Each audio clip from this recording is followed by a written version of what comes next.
नमस्कार दोस्तों। The wellness podcast के एक और बेहद ही खास और धमाकेदार एपिसोड में आप सभी का बहुत बहुत स्वागत है और आपके साथ मैं हूं आपकी लाइफ कोच नेहा पांडे। दोस्तों, पिछले एपिसोड में आप सभी ने हमें जो प्यार दिया उसके लिए आप सभी का बहुत बहुत धन्यवाद। आज हम एक ऐसे विषय पर बात करने जा रहे हैं जो हमारी रोजमर्रा की जिंदगी, हमारी थकावट, हमारी उम्र बढ़ने की रफ्तार और बीमारियों से सीधा सीधा जुड़ा हुआ है।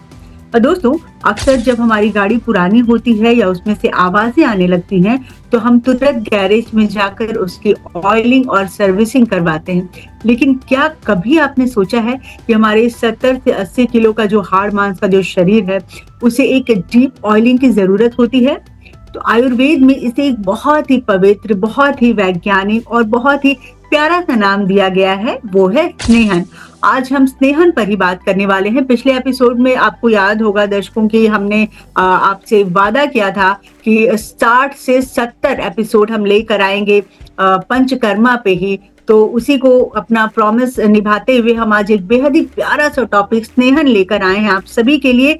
इस पे आज आपका ज्ञान वर्धन के लिए आपको पता ही है कि हमारे साथ इस चर्चा में मौजूद होते हैं डॉक्टर विकास मटलोटिया जी, जिनकी एक बहुत बड़ी पकड़ है आयुर्वेद पे, जो आयुर्वेद के जाने माने विशेषज्ञ हैं। उनका हम वेलकम करेंगे, लेकिन उससे पहले दर्शकों मैं आप सभी से एक बार बता देना चाहती हूँ जरूर कि अगर अभी तक आपने हमारे चैनल को सब्सक्राइब नहीं किया है तो इसे जरूर सब्सक्राइब कर ले। अगर वीडियो पसंद आए तो इसे लाइक करें और ज्यादा से ज्यादा लोगों में शेयर करें ताकि उनका भी ज्ञान वर्धन हो सके। और अंत में बेल आइकन के नोटिफिकेशन को जरूर प्रेस कीजिए ताकि आने वाली वीडियोस के नोटिफिकेशन आप सभी को टाइम टू टाइम मिलते रहें। अब चलिए बिना टाइम गवाए सबसे पहले डॉक्टर साहब का वेलकम करते हैं। डॉक्टर साहब, बहुत बहुत स्वागत है आपका एक बार फिर से आज के इस धमाकेदार एपिसोड में। जी नमस्कार नेहा जी। हमारे इस नए एपिसोड में वेलनेस पॉडकास्ट की पंचकर्म की श्रृंखला में आप सभी का हार्दिक स्वागत है, वंदन है। दोस्तों, जैसे कि हमने आपसे प्रॉमिस करा है कि हम हेल्थ से रिलेटेड ऑथेंटिक और शास्त्रों में जो वर्णित है वो जानकारी इस चैनल में आपके समक्ष लेकर आते रहेंगे। इसलिए अगर आपने हमारे चैनल को अभी तक सब्सक्राइब नहीं करा है तो उसे सब्सक्राइब कर लीजिएगा, साथ में बेल आइकन को दबा लीजिएगा ताकि जब भी वीडियो अपलोड हो तो आप तक तुरंत नोटिफिकेशन जो है वो पहुंच जाए।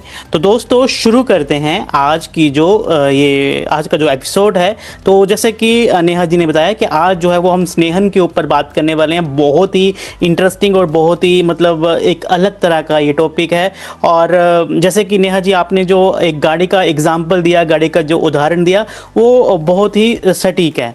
तो नेहा जी, जैसे कि ना शास्त्रों में महर्षि चरक ने भी कहा है, क्या कहा है कि ये जो स्नेहन है, ये स्नेहन जो शब्द है ये कितना प्यारा सा है, कितना अच्छा लग रहा है इसे प्रोनाउंस करने में, इसे बोलने में बहुत ही अच्छा लग रहा है। बहुत ही प्यारा टॉपिक है आज हमारे दर्शकों के लिए। तो मेरा जो सीधा और सरल सा सबसे पहला सवाल यही है कि आप स्नेहन को कैसे परिभाषित करेंगे? और आयुर्वेद की अगर बात करें तो आयुर्वेद में इसे इतना बड़ा दर्जा आखिर क्यों दिया गया है? जी बिल्कुल बिल्कुल नेहा जी। स्नेहन को ना महर्षि चरक ने क्या कहा कि स्नेहो अनिलम हंति मृदु करोति देहम मलानाम विहंति संगमम। यानी कि स्नेहन ना एक ऐसी प्रक्रिया है जिसमें बड़े हुए वात को है ना शांत किया जाता है। शरीर के जो हमारे अंग हैं है ना, जो हमारी बॉडी है, इसे कोमल किया जाता है, इसे लचीला बनाया जाता है। और शरीर के अंदर जितने भी टॉक्सिन्स हैं उनको बाहर निकालने के लिए जो चैनल्स हैं है ना, जो रास्ते हैं उनको साफ किया जाता है। तो मैं अगर वैज्ञानिक दृष्टि से बात करूं तो जैसे जैसे हमारी उम्र बढ़ती है, हमारा स्ट्रेस जो है, जिस तरह से हमारी आज की जीवन शैली है ना, तो उससे हमारा स्ट्रेस बढ़ता जाता है। हमारे सेल्स के अंदर का जो नेचुरल ल्यूब्रिकेशन होती है, या मैं कहूँ जो हमारी लिपिड लेयर्स होती हैं, वो कम होने लगती हैं। इसी रूखेपन को दूर करने के लिए शरीर को अंदर से और बाहर से रिहाइड्रेट करना, लुब्रिकेट करना ही जो है वो स्नेहन है। तो स्नेहन के बारे में जो है जैसे कि मैंने आपको बताया कि आचार्य चरक ने बहुत ही सुंदर वर्णन किया, और पूरे शास्त्रों में जो है ना स्नेहन का बहुत ही सुंदर वर्णन किया हुआ है। और पंचकर्म की जो शुरुआत होती है वो भी नेहा जी जो है एक तरह से स्नेहन से ही होती है। तो जिस तरह से घर की नींव जो है वो पक्की होनी चाहिए, है ना, उसी तरह से पंचकर्म की जो नींव है वो स्नेहन है। और इसका जो है अगर बॉडी में हम स्नेहन के बिना पंचकर्म करेंगे तो वो संभव ही नहीं है। यानी कि डॉक्टर साहब अंदरूनी नमी और बाहरी नमी दोनों बॉडी के अंदर और बाहर दोनों तरफ आप नमी देते हैं शरीर को, है ना, जो रूखापन होता है उसे जी ठीक जी करते हैं। जी, बिल्कुल बिल्कुल। बहुत ही अच्छा ये प्रोसेस मुझे तो लग रहा है, हमारे दर्शकों को भी लग ही रहा होगा। तो डॉक्टर साहब आगे बढ़ते हुए अक्सर लोग समझते हैं कि ये जो शरीर है उस पर तेल की मालिश कर लेना ये स्नेहन है, ऑयलिंग, या फिर इसको आयुर्वेद के शब्दों में जिक्र किया जाता है। दो टाइप्स के स्नेहन का जिक्र किया जाता है, बाह्य स्नेहन और अभ्यंतर स्नेहन। तो इन दोनों में क्या फर्क है और इसका साइंटिफिक मैकेनिज्म आखिर क्या है? जी, बहुत ही महत्वपूर्ण सवाल है नेहा जी। आयुर्वेद ने चिकित्सा को बहुत ही माइक्रो लेवल पर जो है समझा हुआ है। और जब हम बात करते हैं स्नेहन की तो दो तरह का, जैसे कि आपने बताया, दो तरह का स्नेहन जो है वो बॉडी के अंदर करा जाता है। एक होता है बाहर से, है ना, और एक होता है अंदर से। अब मैं सबसे पहले मैं बात करता हूँ एक्सटर्नल ओलिएशन यानी कि बाह्य से स्नेहन की। तो बाहर से शरीर को जितनी भी औषधीय तेल हैं या घी हैं उनकी मालिश करना, जैसे नॉर्मली आपने देखा होगा मसाज करना जिसे हम अभ्यंग कहते हैं, सिरोधारा हुआ जो हम ऑयल सिर पे डालते हैं, या घुटनों के लिए जानुबस्ती हुआ, है ना, सर्वाइकल या ग्रीवा में जो है हम ग्रीवाबस्ती करते हैं, पीठ के लिए लंबर जो पेन होती है वहाँ पे हम जो है कटिबस्ती करते हैं। तो इस तरह के औषधीय तेलों को, है ना, जो हम बाहरी रूप से बाहरी शरीर के बाहर जो हम यूज़ करते हैं उसको हम बाह्य स्नेहन कहते हैं। तो इसका जो मैकेनिज्म है ना नेहा जी वो बड़ा ही मतलब उसको अगर हम समझें तो जब हम त्वचा पर गुनगुने तेल से मालिश करते हैं तो त्वचा में मौजूद जो मैकेनोरिसेप्टर्स होते हैं वो एक्टिव हो जाते हैं, जिससे कि तेल जो त्वचा की जो परत होती है ना, जो तेल होता है वो उसको पार करता है, और वहाँ पर पार करने से वहाँ की जो ब्लड सर्कुलेशन होती है वो इंप्रूव होती है। ये हमारे पैरासिम्पैथिक नर्वस सिस्टम को एक्टिव करता है, जिससे कि स्ट्रेस हार्मोन्स जो होते हैं ना उनका लेवल कम होता है, और जो हैप्पी हार्मोन जैसे एंड्रोफिन्स हैं ये शरीर के अंदर बढ़ना शुरू हो जाते हैं। तो जब भी आपने मतलब देखो, जब भी कोई अभ्यंग या मालिश कराता है, ये घर में हमारी कोई मालिश कर दे, सिर की मसाज कर दे, बॉडी की ओलिएशन कर दे, तो हमें नेचुरल तरीके से बहुत ही रिलैक्स जो है फील होता है। जैसे कि डॉक्टर साहब आपने पिछले एपिसोड में भी बताया था कि बच्चों का तो पंचकर्मा घर में ही हो जाता है। छोटे बच्चे जब होते हैं तो उनकी निरंतर मालिश करी जाती है, एक दिन में 3-3 बार 4-4 बार। तो उनके भी शरीर को क्या वैसे ही नमी ही प्रदान किया जाता है? जी नेहा जी, इसको मैं ना अगर मैं थोड़ा सा डिटेल में लूँ तो जैसे मैंने पिछले एपिसोड में ही बात करी थी कि वात पित्त कफ का जो है आयुर्वेद के अंदर ये 3 दोष माने गए हैं। इसमें भी वात जो है वो प्रधान होता है। मैंने पहले ही कहा था कि आचार्यों ने क्या कहा कि पित्त पंगु कफ पंगु वायुना यत नियते तत्र गच्छन्ति मेघवता। तो वात का जो है वो बहुत बड़ा स्थान है। आयुर्वेद का एक सामान्य सिद्धांत है कि सर्वदा सर्वभावानाम सामान्य विधि कांडम हार्स हेतु विशेषश्च, यानी कि समान गुणों वाली चीज़ों को यूज़ करने से उसकी वृद्धि होती है, और उसके विपरीत गुणों को यूज़ करने से उसका जो होती है उसका हार्स होता है, यानी कि उसकी कमी होती है। ऐसे ही मैंने आपको बताया कि जो वात है वो शरीर के अंदर प्रधान है, प्रधान दोष है। तो शास्त्रों में वात के क्या गुण कहे? तत्र रुक्ष शीत लघु सूक्ष्म चलो विशिद्ध खरा। ठीक है, यानी कि बात के अंदर रूखापन होता है, ड्राइनेस होती है, बात बॉडी के अंदर ड्राइनेस करता है, रूखापन करता है, ठंडापन कोल्डनेस लाता है, लाइटनेस लाता है, हल्कापन लाता है ना, और गतिशीलता, जितनी भी गति होती है बॉडी के अंदर वो वात के कारण होती है, यानी कि हाइपर एक्टिविटी लाता है। तो जब शरीर में वात बढ़ता है तो जोड़ों में कटकट की आवाज आती है ना, अनिद्रा यानी कि नींद नहीं आती है, इंसोमिनिया होता है, एंजाइटी हो जाती है, नसों की कमजोरी हो जाती है, नस जो जो नर्व डिजनरेशन है वो होना शुरू हो जाती है। इसकी विपरीत जो स्नेहन होता है ना, जो भी हम ओलिएशन करते हैं, जो भी तेल घी, अगर हम उनके गुणों को देखते हैं तो वो क्या होते हैं, वो स्निग्ध होते हैं, ऑयली होते हैं, गुरु होते हैं, हैवी होते हैं, उष्ण वार्म होते हैं और स्टेबल यानी कि स्थिर होते हैं। यानी कि तेल के गुण जो हैं वो वात के दुश्मन जैसे हैं। जो वात को, जो बढ़ा हुआ वात है उसको क्या करते हैं, वो बैलेंस करते हैं। जब हम विशेष प्रोसीजर्स के द्वारा, पंचकर्म के अंदर विशेष डिफरेंट तरह के प्रोसीजर्स के द्वारा वात को जड़ से शांत करते हैं, तो सोचिए जो बीमारी है वो अपने आप ही ठीक हो जाती है, क्योंकि वात ही शरीर के अंदर, जो कुपित हुआ वात है वही शरीर के अंदर दोषों को बढ़ाने वाला होता है, रोग को बढ़ाने वाला होता है, कष्ट को बढ़ाने वाला होता है। डॉक्टर साहब, इसी से एक रिलेटेड क्वेश्चन अभी मेरे मन में आया कि क्या जो बॉडी में ड्राइनेस हो जाती है, क्या वो बढ़े हुए वात की वजह से होता है? जी, वो वात का एक गुण है। हमने, जैसे मैंने आपको अभी बताया कि वात का ही एक गुण है। अब बाह्य स्नेहन की हम बात कर रहे हैं तो सबसे जो क्लासिकल प्रोसीजर है, जो एक आम जनता जानती है, जो आम लोग जानते हैं, वो अभ्यंग, जो बॉडी मसाज होती है ना। और पंचकर्म को भी लोग इसी उससे जानते हैं ज्यादातर, एज ए बॉडी स्पा। हाँ, एज ए बॉडी स्पा। तो बेसिकली एक छोटा सा प्रोसीजर है, एक छोटा सा पार्ट है, ठीक है। तो क्या होता है, जब पूरे शरीर में गुनगुने आयुर्वेदिक तेल, जो भी मतलब आपकी बीमारी के हिसाब से, आपकी तासीर के हिसाब से, आपकी प्रकृति के हिसाब से प्लान करी जाती है, तो वो अनुलोम गति से बॉडी के अंदर जो नसों का प्रवाह होता है उसकी विपरीत दिशा में मालिश की जाती है। तो स्किन पे ही काम नहीं करती, वो पूरे के पूरे हमारे बॉडी के ऊपर काम करती है। ये तो जो आपने क्वेश्चन पूछा ना कि त्वचा का जो ड्राइनेस है, तो ये त्वचा के रूखेपन और वायु की गतिशीलता को शांत करती है और नर्वस सिस्टम को स्थिर करती है। तो अगर मैं आज के मॉडर्न के हिसाब से, मॉडर्न साइंस के हिसाब से मैं अगर बात करूं, तो जो बॉडी की, जो हमारी स्किन होती है, उसके अंदर जो डिफरेंट तरह के रिसेप्टर्स होते हैं, जैसे मेकेनो रिसेप्टर्स की मैंने बात करी है ना। तो जब भी हम बॉडी मसाज करते हैं या बॉडी के ऊपर अभ्यंग करते हैं, वो सही गति के साथ में, सही प्रेशर के साथ में, सही टेक्निक के साथ में जब की जाती है, तो वो सीधे स्पाइनल कॉर्ड के माध्यम से ब्रेन को एक सिग्नल भेजती है, जिससे कि हमारा पैरासिम्पैथिक नर्वस सिस्टम जो होता है वो एक्टिवेट होता है। और वो क्या करता है, जो वेगस नर्व होती है उसको स्टिमुलेट करता है। जब वेगस नर्व स्टिमुलेट होती है तो जो हार्ट रेट होता है, हार्ट रेट जो होती है वो स्थिर हो जाती है, जो ब्लड प्रेशर होता है वो बैलेंस हो जाता है, और body rest and digest mode में, रिलैक्स मोड में, बिल्कुल मतलब एक बिल्कुल इजी मोड में चली जाती है। तो ये हुआ अभ्यंग के बारे में।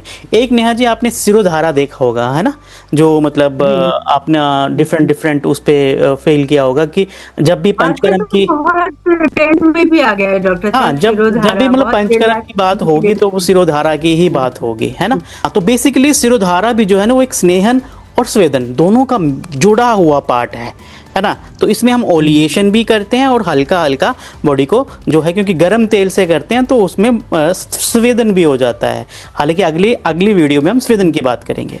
तो होता क्या है, आपने देखा होगा कहाँ पे गिराते हैं, मस्तिष्क पे, यहाँ सीधे यहाँ पे गिराते हैं ऑयल को, है ना। तो मस्तिष्क के केंद्र यानी माथे पर, फोरहेड पर गुनगुने तेल की एक निरंतर धारा को गिराया जाता है, जिससे कि क्या होता है, जिनको भी नींद से रिलेटेड प्रॉब्लम है, स्ट्रेस है, एंजाइटी है ना, या हाइपर एक्टिविटीज है मेंटल की, है ना, दिमाग की, तो वो स्थिर होती हैं। तो मन की चंचलता हुई, विचारों का तूफान हुआ। तरीके से आपने जी आपने बात किया कि यहाँ पर ऑयल गिराते हैं, तो मैं जो अगर बात करूं तो 7 चक्रास की बात करूं तो ये एक चक्र है बॉडी का, जो जिसे हम चक्र कहते हैं, वो भी तो एक्टिवेट होता होगा ना। बिल्कुल, मैं इसी पे आ रहा हूँ। इस पे क्या होता है ना, जब भी हम माथे पे जो धार गिराते हैं, तो वहां पर प्री फ्रंटल कॉर्टेक्स और थर्ड आई विंडो होती है ना। तेल पर निरंतर धार और उसका हल्का दबाव मस्तिष्क की तरंगों को अल्फा और थीटा बेस में बदल देता है। क्या करता है, अल्फा और थीटा बेस में बदलता है। ये वही स्थिति है जो एक गहरी मेडिटेशन में होती है।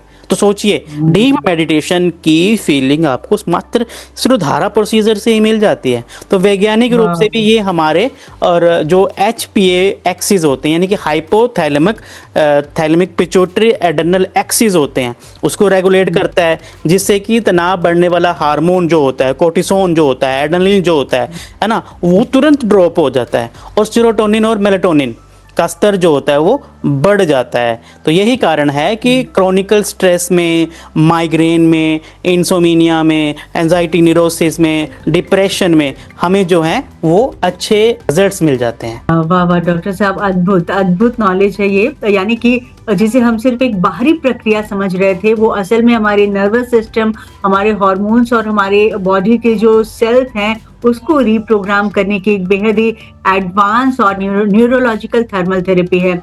तो हमने बाह्य के बारे में बात नहीं की। नहीं, बाह्य बिल्कुल बिल्कुल नेहा जी। अभी बाह्य में ना एक बड़ा ही, मैं क्योंकि जब बात चल रही है तो एक बड़ा ही सुंदर प्रोसीजर है, और जिसे हम अक्सर पंचकर्म के अंदर राजाओं का प्रोसीजर बोलते हैं। राजाओं का, हाँ, राजाओं की चिकित्सा भी कहा जाता है। सर्वांग धारा मतलब पूरी बॉडी के ऊपर, और जो सिर्फ सर पे गिरा रहे थे ना सिरोधारा, जब पूरी बॉडी के ऊपर जो है प्रोसीजर करा जाता है तो उसको हम सर्वांग धारा कहते हैं, कि केरल में जो ऐसे पेड़छिल के नाम से जाना जाता है। इसमें ना बेसिकली 4 थेरेपिस्ट चाहिए होते हैं, मतलब 2 पैरों पे करते हैं और 2 हमारे अपर लिम्ब पे करते हैं, और कई कई जगहों पे 2 से भी काम चल जाता है, लेकिन 4 हो तो वो बोलते हैं कि अच्छी परफेक्शन के साथ में बढ़िया तरीके से हो जाता है। तो उसमें क्या होता है ना, एक निश्चित हाइट से पूरी बॉडी को जो है वो ओलिएट करा जाता है, पूरी बॉडी के अंदर जो है वो ऑयल डाला जाता है, और लगभग मतलब 5 से 10 लीटर तक का तेल की खपत इसके अंदर होती है, इसलिए इसको राजाओं की चिकित्सा भी कहा जाता है। और ये ना, जैसे जो गंभीर रोग हैं, जैसे किसी को पैरालिसिस हुआ है, या शाटिका है, या मस्कुलर डिस्ट्रोफी है ना, या स्पॉन्डिलोसिस की दिक्कत है, जिसको बहुत ही नर्वस सिस्टम से रिलेटेड बहुत ही गहरी जो है दिक्कत है, उनके लिए जो है वो कराया जाता है। और इसमें क्या होता है ना, इसमें एक निश्चित टेम्परेचर पर लगभग 38 डिग्री सेल्सियस या 40 डिग्री सेल्सियस, बाकी डिपेंड करता है बाहर का टेम्परेचर कितना है, उसमें लगातार शरीर पे तेल गिराते हैं, है ना। तो उससे क्या होता है, बेसिकली जो ब्लड वेसल्स होती हैं उनमें वेसोडाइलेशन हो जाती है, जिससे कि ब्लॉक हो चुके जो माइक्रो चैनल्स होते हैं, माइक्रो कैपिलरीज होती हैं, वो खुल जाती हैं। इसके अंदर जो लिम्फेटिक ड्राइनेज होता है वो एक्टिवेट हो जाता है, जिससे कि जो मांसपेशियों के अंदर जमा हुआ लैक्टिक एसिड है ना, जो मेटाबॉलिक बेस्ड है, वो तुरंत बाहर निकल जाता है। इसके अलावा तेल में जो मौजूद फैट सोलुबल फाइटोकेमिकल्स होते हैं, वो त्वचा के जो लिपिड बैरियर्स हैं, है ना, उनको पार करके गहरे टिश्यूज तक पहुंचते हैं, जिससे कि नसों को सीधी की सीधी नरिशमेंट मिलती है, और नर्व कंडक्शन वेलोसिटी जो होती है वो इम्प्रूव होती है। तो सोचिए, मतलब अभ्यंग हुआ, शिरोधारा हुआ, सर्वांग धारा हुआ, और भी बहुत सारे प्रोसीजर जो आने वाली वीडियोस में हम बात करेंगे, वो बॉडी के लिए उतने ही मतलब कारगर हैं जितने कि हम गाड़ी की सर्विस कराते हैं। तो जब गाड़ी की सर्विस कराते हैं तो डिफरेंट पार्ट्स के ऊपर काम करा जाता है, ऐसे ही बॉडी के हर पार्ट के लिए अलग अलग प्रोसीजर जो है वो पंचकर्म के अंदर बढ़ने। तो सोचिए कितनी अद्भुत चिकित्सा है, कि मतलब अभी तो हमने अभ्यंतर अंदर दवाई लेने की तो बात ही नहीं करी, सिर्फ बाहर से ही हम जब कर रहे हैं तो हमें कितना लाभ जो है वो मिल जा रहा है। बिल्कुल, ये तो दूसरी ही दुनिया में चला जाता होगा पेशेंट, उस समय तो दुनिया को भूल भाल के सारा कुछ एकदम कितना अच्छा लगता होगा, कितना ये मतलब साइंटिफिक है, बहुत ज्यादा साइंटिफिक है। और बहुत लोगों को, तो मैं तो अब बहुत अवेयर हो गई हूँ, और मैं अपने व्यूवर्स को जरूर कहूंगी कि वो साल में 2 बार तो जरूर करवाएं, पंचकर्मा थेरेपी जरूर करवाएं। और आपको हमारा ये प्रोग्राम कैसा लग रहा है, हमारी बातचीत कैसी लग रही है, आपका कितना ज्ञानवर्धन हो रहा है, हमें कमेंट करके जरूर बताएं। तो डॉक्टर साहब, आगे बढ़ते हुए अभी तक हमने बात करी थी बाह्य ऑल्यूशन की, और अब हम बात करेंगे अभ्यंतर सेहन यानी कि इंटरनल ऑल्यूशन की। एक बेहद ही सरल भाषा में आप इसे परिभाषित करें डॉक्टर साहब। जी, अभ्यंतर स्नेहन यानी कि इंटरनल ओलिएशन। नेहा जी, मैं बात करूं तो जब इसकी बात आती है तो क्योंकि मैं भी अपना समय समय पर पंचकर्म कराता रहता हूँ, अपनी डिटॉक्स शोधन शोधन चिकित्सा कराता रहता हूँ। तो जब भी जिस फेस जो एक कठिन फेस होता है ना, वो ये अभ्यंतर स्नेहपान का ही होता है। कुछ घी तो अच्छे होते हैं, तेल अच्छे होते हैं जो पीने में अच्छे लगते हैं, लेकिन मोस्टली जो होते हैं ना वो मतलब उनको पीना ही सबसे बड़ा एक चैलेंज होता है। तो बेसिकली अभ्यंतर स्नेहन कुछ भी नहीं है जिसमें औषधीय घी को, है ना, जैसे महातिक्त हुआ, पंचतिक्त हुआ, ब्राह्मी घृत हुआ, फल घृत हुआ, बहुत कल्याणकर घृत हुआ, मतलब बीमारी के हिसाब से या वेलविंग के हिसाब से, महात्रिफला घृत हुआ, है ना, स्वस्थ व्यक्ति के हिसाब से। जब हम ऑयल को, है ना, या तेल को एक निश्चित मात्रा में पीते हैं, है ना, अंदर, तो उसे हम स्नेहपान कहते हैं। तो अब इस चीज को समझने की जरूरत है। जैसे हमने पिछली वीडियो में बात करी थी ना कि डिटॉक्स, सेलुलर डिटॉक्स, सेल के अंदर जो टॉक्सिन्स है उसको बाहर निकालना, तो वो तभी पॉसिबल है जब हम एक्सटर्नल ओलिएशन जो की बजाय इंटरनल ओलिएशन पे जाएंगे।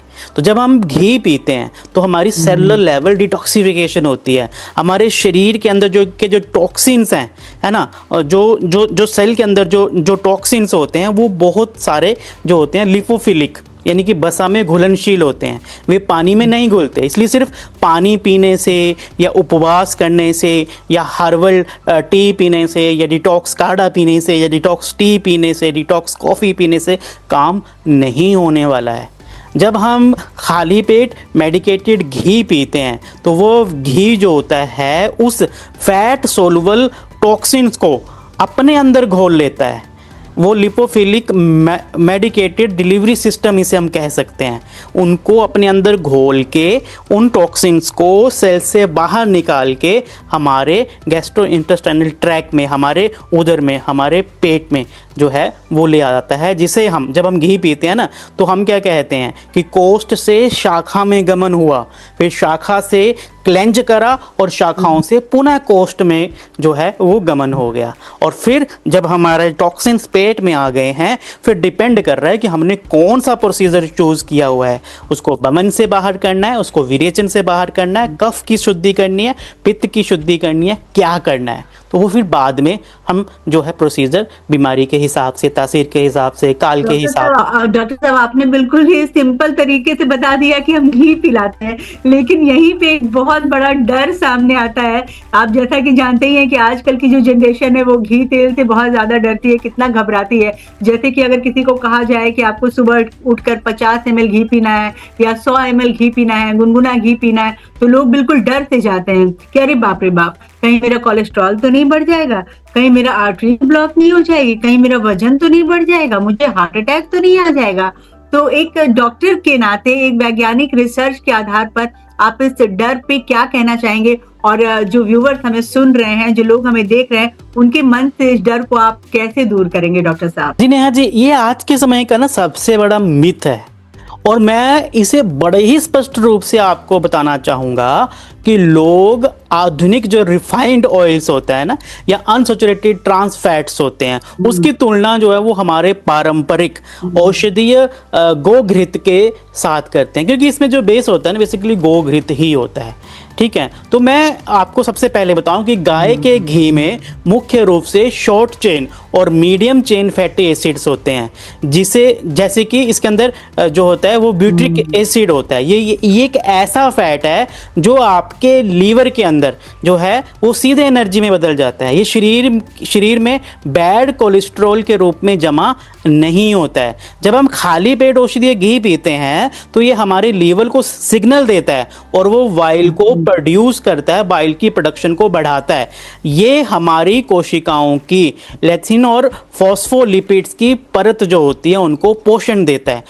डिफरेंट रिसर्च पेपर आप उठा लीजिए, नेट के ऊपर सर्च करिए, एआई का जमाना है। जब आप एआई को ये क्वेश्चन पूछेंगे या नेट के ऊपर इसकी सर्च करेंगे तो आपको ढेरों सारे जर्नल्स में रिसर्च पेपर्स मिल जाएंगे जिसमें ये रिसर्चेस आपके सामने आएंगी कि स्नेह पान मात्र से जिनका कोलेस्ट्रॉल ठीक नहीं होता था कभी भी, उनका कोलेस्ट्रॉल भी मात्र 7 दिनों के अंदर जो है वो ठीक हो जाता है। ऐसे केसेस जिनका ट्राइग्लिसराइड डिफरेंट तरह की मेडिसिन लेने से ठीक नहीं होता है, मात्र 7 दिनों में औषधीय घृपान से, औषधीय घृत से, एक चिकित्सक की निगरानी में, एक संतुलित मात्रा में, एक सही तरीके से, शास्त्रों में बनने तरीके से जो है घी पान लेने से उसका ट्राइग्लिसराइड, उसका कोलेस्ट्रॉल बिल्कुल नॉर्मल हो जाता है। तो लिपिड प्रोफाइल बढ़ते नहीं हैं, लिपिड प्रोफाइल बढ़े हैं तो कम हो जाते हैं, बैलेंस हो जाते हैं। तो डॉक्टर साहब, एक जिस तरीके से आपने बताया कि हार्ट के बारे में आपने बताया, तो क्या वेट गेन अगर किसी का हुआ है और अगर वो वेट लॉस के लिए जा रहे हैं पंचकर्मा पे, और अगर हम बात करें अभी इतने सारे डिस्कशन हमने बात करी, तो क्या आप उन्हें भी घी पिलाते हैं या घी पीने जी की बिल्कुल सलाह नेहा देते जी, हैं? हाँ बिल्कुल बिल्कुल नेहा जी। इसमें दीपन पाचन के बाद में सबसे पहले विरेचन ही प्लान करा जाता है और कफ के लिए बमन प्लान जाता है। जो बसंत ऋतु है और जो जो बमन करवा सकता है, कफ बढ़ा हुआ है जिनका, तो उनके लिए बमन करवाते हैं और पहले हम घी पानी करवाते हैं, जैसे मतलब आपके कहने का मतलब है कि अगर जिनका वजन बढ़ा हुआ है, क्या वो उनके अंदर कफ का गुण ज्यादा है? बिल्कुल बिल्कुल, आयुर्वेद के अनुसार में कफ अगर ज़्यादा है और कफ वर्धक आहार का जो है वो सेवन कर रहा है, कफ वर्धक दिनचर्या को अगर वो यूज़ कर रहा है, तो वही कारण होता है कि हमारा कफ जो वेट जो है वो बढ़ जाता है। तो इसके लिए बहुत सारे प्रोसीजर्स हैं, उद्वर्तन हैं, विरेचन है, बमन है, वो हम आगे आने वाली वीडियोस में बात करेंगे। तो जो आपका क्वेश्चन था कि क्या जिसका वेट बढ़ा हुआ है उनको भी घी पीने से फ़ायदा होगा, बिल्कुल होगा, लेकिन वही है कि उनको कौन सा लेना से, माँ त्रिफला घृत या जो भी आपकी तासीर के हिसाब से आपका डॉक्टर प्लान करता है, उसको लेने से जो है वेट 15 दिनों के अंदर जितना आप कम करना चाहते हैं वो कर सकते हैं, लेकिन चिकित्सीय परामर्श से। हाँ, बहुत बहुत सही डॉक्टर साहब, मेरा तो बहुत ज्यादा ज्ञानवर्धन, और मैं तो बहुत उत्सुक हो रही हूँ। मुझे तो लग रहा है कि मैं ही पंचकर्मा करवा लूँ। इतना अच्छा प्रोसेस आप बता रहे हैं, हमारे दर्शकों के भी मन में जरूर उत्सुकता बढ़ी होगी। जाहिर सी बात है, इतना आपकी बातों को सुनकर। बिल्कुल। तो डॉक्टर साहब, आपने जैसे कि अभी बात करी दीपन पाचन की, तो डायरेक्ट घी क्यों नहीं पिलाया जाता है? पहले उनका दीपन पाचन क्यों किया जाता है? उनमें तरह तरह की दवाइयां दी जाती है, जैसे कि चित्रकादी बटी हो गया, पंचकोल चूर्ण हो गया, तो सीधे घी क्यों नहीं पिलाया जाता है? इसके पीछे का लॉजिक आखिर क्या है?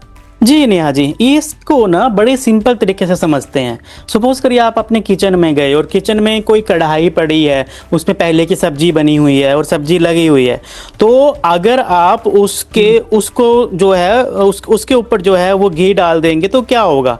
वो बर्तन गंदा हो जाएगा या बर्बाद हो जाएगा उतने अच्छे तरह से, क्योंकि वो पहले से ही मतलब साफ नहीं है। और जब वो मतलब आप अगली सब्जी बनाओगे तो उसका भी फ्लेवर उसके अंदर आ जाएगा, तो मतलब जो हम करना चाहते हैं वो नहीं हो पाएगा। ठीक वैसे ही पहले से ही चिपकी हुई गंदगी, हमारे शरीर के अंदर जो टॉक्सिन्स हैं, जैसे मैंने अपनी पिछली वीडियो में बात करी थी, हमने अपने पिछले पॉडकास्ट में बात करी थी कि बॉडी के अंदर क्या होता है, आम बन जाता है, जो मेटाबॉलिक टॉक्सिन्स हैं वो बॉडी के अंदर वो जमा होते हैं। तो जब तक उनको हम बाहर नहीं करेंगे तो जो हम स्नेह पान, घी पान करेंगे, वो अपने सेल तक पहुंचेगा कैसे? इसलिए शरीर के अंदर हम दीपन पाचन करते हैं। अब आपके दिमाग में आ रहा होगा कि दीपन पाचन क्या होता है, तो दीपन का मतलब है कि जठर अग्नि, जो हमारी डाइजेशन पावर है, इसको तीव्र करना, क्योंकि हमने घी पीना है, तो उसको मेटाबोलाइज करने के लिए हमारी अंदर की जो डाइजेस्टिव शक्ति है, डाइजेस्टिव फायर है, जो हमारी जठर अग्नि है, वो बूस्ट होनी चाहिए ताकि मेटाबॉलिज्म अच्छे से हो। जहां तक हमने टारगेट करना है उस घी को, वो वहां तक पहुंच पाए अच्छे से। इसलिए जो है पहले दीपन कराया जाता है, फिर पाचन कराया जाता है। पाचन का मतलब दीपन पाचन का मतलब है जो जमा हुआ आम है, जो टॉक्सिन्स हैं, जो मेटाबॉलिक टॉक्सिन्स है, उनको बॉडी से बाहर करा जाता है। तो सोचिए, पाचन शक्ति अगर कमजोर होगी और चैनल्स ब्लॉक होंगे तो हम घी पिलाएंगे तो वो सेल तक पहुंच ही नहीं पाएगा। जिस सेलुलर डिटॉक्सिफिकेशन की हम बात कर रहे हैं वो हो ही नहीं पाएगी। तो क्या होगा? वो घी पिएगा, उसको पचेगा ही नहीं, अपच होगा, उल्टी करेगा, सुस्ती करेगा, और कोलेस्ट्रॉल घटने की बजाय क्या होगा? बढ़ जाएगा। तो ये बड़ा एक साइंटिफिक मैनर है। सबसे पहले हमें 3 से 7 दिनों तक, कम से कम 7 दिनों तक, या पेशेंट के हिसाब से कि उसने कितना फास्ट फूड खाया हुआ है, कितने सालों से वो अपने अंदर जो है गंद इकट्ठा कर रहा है, उस हिसाब से हम प्लान करते हैं कि इसको 3 दिन करना है, 5 दिन करना है, 7 दिन करना है, 15 दिन करना है, 20 दिन करना है, 1 महीना करना है। वो डिपेंड करता है उसके आहार पे, विहार पे, उसकी दिनचर्या पे। तो उस तरह से फिर हम प्लान करते हैं और उसका दीपन पाचन कराते हैं। उसमें डिफरेंट तरह की जो है मेडिसिन हैं, चित्रकादि बटी है, जमुदादि चूर्ण है, पंचकोल चूर्ण है, मतलब डिफरेंट तरह के कम्बिनेशन रहता है। तासीर के हिसाब से, प्रकृति के हिसाब से, देश के हिसाब से, काल के हिसाब से, ऋतु के हिसाब से, वो एक अलग विषय है दवाइयों का, है ना। तो वही है कि पहले दीपन पाचन कराते हैं, हमारे पूरे गट को क्लियर करते हैं, ताकि जो काम हमने करना है, जिस सेल को हमने टारगेट करना है, उसके ऊपर हम अच्छे से काम कर सके और उस सेल की हम डिटॉक्सिफिकेशन, उस सेल को हम डिटॉक्स कर पाएं। वाह वाह डॉक्टर साहब, कितनी गहरी सोच रही होगी इसके पीछे। और आगे बढ़ते हुए डॉक्टर साहब, अब हमारे श्रोता ये जानने के लिए उत्सुक हो रहे होंगे कि जब कोई व्यक्ति पूरी वैज्ञानिक विधि से जब स्नेहन कर लेता है तो उसके शरीर और मन में क्या कुछ बदलाव आते हैं, इसके क्या क्या फायदे होते हैं डॉक्टर साहब? नेहा जी, इसका ना बड़ा अच्छा एग्जाम्पल है। एक लकड़ी है, सूखी हुई है, जब उसको हम ओलिएशन करते हैं, है ना, बार बार ओलिएशन करते हैं, तो आप देखा होगा वो कितनी फ्लेक्सिबल हो जाती है। वो अगर एक सूखी लकड़ी हो, आप ऐसा करो टूट जाएगी, लेकिन जब एक लकड़ी को आप ऑयलिएशन करते रहेंगे तो उसको आप मोड़ सकते हैं।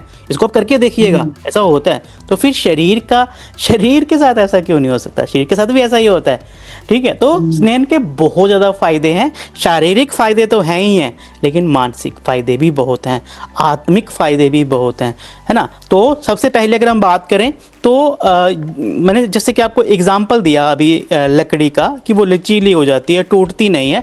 वैसे ही जब स्नेहन हम करते हैं, ओलिएशन हम करते हैं, चाहे वो एक्सटर्नल है ना, चाहे वो इंटरनल है, तो हमारे जो जॉइंट्स हैं, जो हमारे टिश्यूज़ हैं, वो लचीले हो जाते हैं, है ना। उनकी फ्लेक्सिबिलिटी बढ़ जाती है ना। समय से पहले शरीर के अंदर बुढ़ापा नहीं आता है, झुर्रियाँ नहीं आती हैं, जोड़ों के दर्द जो होती है, ऑस्टियोआर्थराइटिस है, वो नहीं होते हैं, उनको हम रोक सकते हैं। क्योंकि स्नेहन से क्या होता है ना, एंड्रोफिन्स आते हैं, गुड हार्मोन्स रिलीज होते हैं, तो हमारे दिमाग में, नर्वस सिस्टम में, है ना, को ये इम्प्रूव करता है। जो नर्व्स की माइलिन शीट होती है, उसको जो है नरिशमेंट प्रोवाइड करता है ना। स्नेहन से वात का शमन होता है, जिससे कि एंजाइटी, इंसोमिनिया और जितने भी क्रॉनिक स्ट्रेस से रिलेटेड प्रॉब्लम्स हैं, वो सब खत्म हो जाती हैं। ये हमारे गट को, है ना, जो है वो उसको इम्प्रूव करता है। हमारी ब्लड वेसल्स की जो सर्कुलेशन है उसको इम्प्रूव करता है, जिससे कि ब्लड से रिलेटेड प्रॉब्लम्स भी ख़त्म होती हैं। और जब हम इंटरनल ओलिएशन करते हैं, है ना, आभ्यंतर स्नेहपान करते हैं, सेलुलर लेवल तक हम डिटॉक्सिफिकेशन करते हैं, तो जितनी भी ऑटोइम्यून बीमारियां हैं, स्किन से रिलेटेड प्रॉब्लम्स हैं, है ना, एक्नी हुआ, सोराइसिस हुआ, ये सब जो होती हैं वो ठीक होती चली जाती हैं, है ना। और इम्यून सिस्टम को तो ये ऑब्वियसली बूस्टअप करता ही करता है। तो कितना अच्छा होगा कि हम बीमार ही नहीं होंगे, बीमार कम होंगे, क्यों? तो ऑब्वियसली हम अपने आर्थिक रूप से भी जो है मजबूत होंगे, शारीरिक रूप से भी मजबूत होंगे और मानसिक रूप से भी हम मजबूत होंगे। डॉक्टर साहब, आपने तो स्नेहन को लेकर हमारे सारे भ्रम ही दूर कर दिए। जो घी तेल कल तक हमें विलेन लगते थे, आज समझ में आया कि अगर सही तरीके से अगर इसका सेवन किया जाए तो हमारे शरीर के लिए आप ये सोचिए नेहा जी, कोई अगर आपको ये बोले कि लगभग 1 केजी घी पीना है 7 दिन में, तो संभव है? नहीं है, है ना। लेकिन सोचिए कितनी डीप साइंस है, और मतलब 7 दिनों में हम 1 किलो घी पी जाते हैं और मतलब पता भी नहीं चलता। आप जानते हो पहले दिन में 30 ml, फिर 60 ml, फिर 80 ml, फिर 100, फिर 120, 150, 200, 220, इवन 250 ml तक पर डे पीते हैं जो है घी। और फिर एक दिन ऐसा 7वें दिन ऐसा होता है ना कि यहाँ से पूरा आपको घी जो है ना, ऐसा करोगे, है ना, स्किन के ऊपर ही आना शुरू हो जाता है। तो अद्भुत साइंस, एक ऐसी साइंस जिसके बारे में मॉडर्न साइंस कभी सोच ही नहीं सकती। हाँ, तो बस मैं नेहा जी अंत में यही कहूंगा कि हमारे शरीर को सिर्फ बाहर से मत चमकाइए, है ना, इसे अंदरूनी रूप से पोषण दीजिए, स्नेहन दीजिए। आज की भागदौड़ भरी जिंदगी में, स्ट्रेस भरी जिंदगी में जो है, हम अपने शरीर का स्नेहन करना ही भूल गए हैं। हम अपने शरीर को प्यार करना ही भूल गए हैं। बाहर से भी अगर हम ओलिएशन कर रहे हैं तो किस चीज़ की कर रहे हैं? केमिकल्स की। हमने पिछली वीडियो में भी बात करी थी। तो आयुर्वेद कह भी रही थी डॉक्टर साहब कि अगर आज के डेट में क्या हो गया है कि लोग गोलियां लेना शुरू कर दिए हैं। अगर इंसोम्निया हो जाता है तो लोग नींद की गोली लेते हैं, वो कितना ज्यादा खतरनाक है। जी और बिल्कुल, अगर मैं तो ये बिल्कुल नेहा जी, ये वो जरूरत ही नहीं है। आप मात्र शिरोधारा के 2 सेशंस लीजिए, पहले ही सेशन में आपको आराम मिलना शुरू हो जाता है। जिनको बहुत ही जटिल दिक्कत है, बहुत ही पुरानी दिक्कत है, तो 2 से 4 दिनों में आपके पास मतलब कई बार तो प्रोसीजर के टाइम पे ही पेशेंट जो कई सालों से नहीं सोए हैं वो सोना शुरू कर देते हैं। तो एक बार करके देखिए, एक बार फील करके देखिए। लेकिन प्रश्न वही है कि ऐसी जगह पे कराइए जो ऑथेंटिक हो, जो कमर्शलाइज ना हो और जो सिद्धांतों पे काम करती हो, जो ब्यूटी पार्लर, स्पा नहीं। तो कभी भी एक शांत सी जगह पे जाके, जहाँ पे बिल्कुल, तो खुद की भी डिटॉक्स करिए, अपने अंदरूनी आत्मा की भी डिटॉक्स करिए। और सेलुलर लेवल तक डिटॉक्स तभी हो पाएगी जब हम अपने मन को, अपनी आत्मा को अंदर तक जो है वो छू पाएंगे। तो आज की जानकारी नेहा जी, स्नेहन की इतनी ही हम जो है शेयर करेंगे अपने व्यूअर्स के साथ में। और अगर व्यूअर्स का कोई सवाल हो तो वो कमेंट बॉक्स पे जो है लिखेंगे, क्योंकि हम लगातार अब आपसे मिलते रहेंगे। तो जो भी आपके सवाल होंगे वो हम नेक्स्ट एपिसोड में जो है वो लाते रहेंगे। तो जल्दी ही आपको पता चल जाएगा कि व्यूअर्स से मेरा भी यही अनुरोध है जी, क्योंकि अगर जो नेहा भी जी, आपको डॉक्टर साहब से प्रश्न है वो तो आप व्यूअर्स को लगभग मतलब अब पता चल ही जाएगा कि हर सोमवार, है ना, बुधवार और शुक्रवार को हमारी जो है पॉडकास्ट की सीरीज जो है वो आती ही रहेंगी। तो हर सोमवार को, बुधवार को, शुक्रवार को हम अपने व्यूअर्स से मिलते ही रहेंगे। इसलिए अगर आपका कोई सवाल है तो आप कमेंट बॉक्स पे हमें छोड़ जाइएगा। हम अगले एपिसोड में उसका, या आने वाले एपिसोड्स में उसका जो है आपके जो सवाल है उसके जवाब के लिए हमेशा तत्पर रहेंगे। क्योंकि व्यूअर्स, अगर आप हैं तो हम हैं। आपके लिए ही हम ये एपिसोड लेके आ रहे हैं ताकि आपकी ज़िंदगी को हम बेहतर बना सकें। आज की जो केमिकल्स की दुनिया है, आज जो ये ड्रग माफिया छाया हुआ है, इससे किस तरह से आपको हम निजात दिला पाएँ।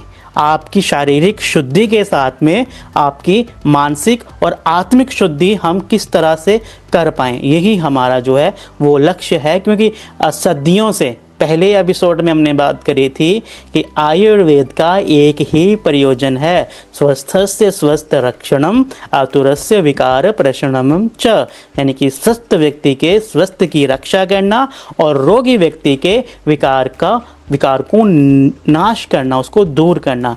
तो अगर हम थोड़ा सा इसमें अपनी आहुति दे पाएँ तो मैं और नेहा जी अपने आप को सौभाग्यशाली समझेंगे।